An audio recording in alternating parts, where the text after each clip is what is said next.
নোয়াপাড়া অঞ্চল ও খুলনা বিভাগের গুরুত্বপূর্ণ বাণিজ্যিক এলাকাগুলিতে বর্তমানে লোডশেডিং নাই।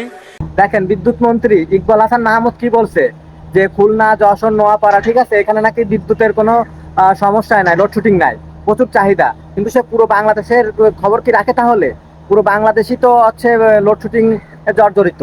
পুরো বাংলাদেশের মানুষ যেখানে বলছে যে বাংলাদেশের লোডশেডিং হচ্ছে, সেখানে একজন মন্ত্রী কি বলছে যে কোনো সমস্যাই নাই, কোনো লোডশেডিংই নাই দেশে। চলমান গ্রীষ্মের মৌসুমে তাপমাত্রা ও অত্যাধিক বৃদ্ধির ফলে বিদ্যুৎ চাহিদার উল্লেখযোগ্য হারে বৃদ্ধি পেলেও সরকার পূর্ব পরিকল্পনা অনুসারে চাহিদা মোকাবেলার প্রয়োজনীয় ব্যবস্থা গ্রহণ করেছে।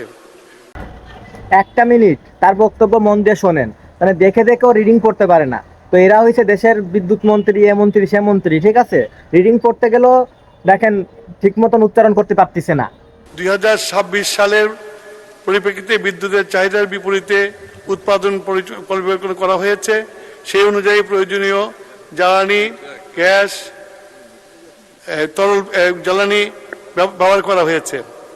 সর্বদা নিশ্চিত করার লক্ষ্যে সমন্বিত কার্যক্রম পরিচালনা করা হচ্ছে। এই সঙ্গে গ্যাস ভিত্তিক, কয়লা ভিত্তিক, তরল জ্বালানি ভিত্তিক বিদ্যুৎকরণ সর্বোচ্চ নিশ্চিত করার জন্য রক্ষণাবেক্ষণ যথাযথ পরিকল্পনার মাধ্যমে সম্পন্ন বিদ্যুৎ কেন্দ্রগুলো উৎপাদনের প্রস্তুত রাখা হয়েছে। বিদ্যুৎ উৎপাদনের ঘাটতি জনিত কারণে লোডশেডিংয়ের প্রয়োজন হয় না। পুরো বাংলাদেশের মানুষ যখন লোডশেডিং এ ভুগতেছে, তখন এই মন্ত্রী কিভাবে বলে যে বাংলাদেশে কোনো লোডশেডিং নাই, পর্যাপ্ত চাহিদা দেশে?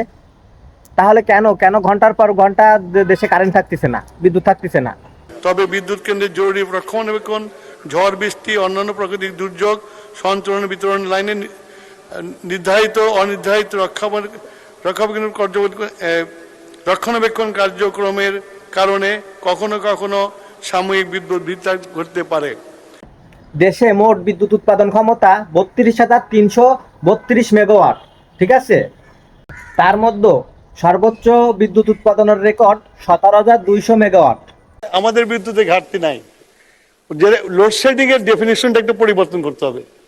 লোডশেডিং সেটাই যেটা আমার বিদ্যুতে সরবরাহ না থাকলে লোডশেডিং হয়, আর যেটা ঝড় বৃষ্টি প্রাকৃতিক কারণে গাছ পড়ে দিয়ে যদি তার ছেড়ে যায়, সেটা লোডশেডিং না। সেটাকে মেরামত করার জন্য যে সময়টুকু দরকার, সেই সময়ের মধ্যে আমরা লোডশেডিং দিতে বাধ্য, বিদ্যুৎই যায় না সেখানে। আবার মেরামত হয়ে গেলে বিদ্যুৎ চলে আসে। সুতরাং লোডশেডিং হলো বিদ্যুতের যদি আমার ঘাটতি থাকে। বিদ্যুতের বাংলাদেশে এখন কোনো ঘাটতি নাই। মাননীয় মন্ত্রী একটা কথা বলেছেন যে ঝড় বৃষ্টি, প্রাকৃতিক দুর্যোগের কারণে দেশে লোডশেডিং হচ্ছে। তো প্রতিদিনই কি আসলে দেশে ঝড় বৃষ্টি বা প্রাকৃতিক দুর্যোগ হচ্ছে? হ্যাঁ, তাহলে মানুষকে কিভাবে বোঝানো যায় এরা খুব ভালোভাবে জানে। এরা আসলে সত্য কথা বলতে পারবে না, কিন্তু মিথ্যা দিয়ে সত্যকে কিভাবে ঢাকতে হয় সেটা খুব ভালোভাবে জানা আছে এদের।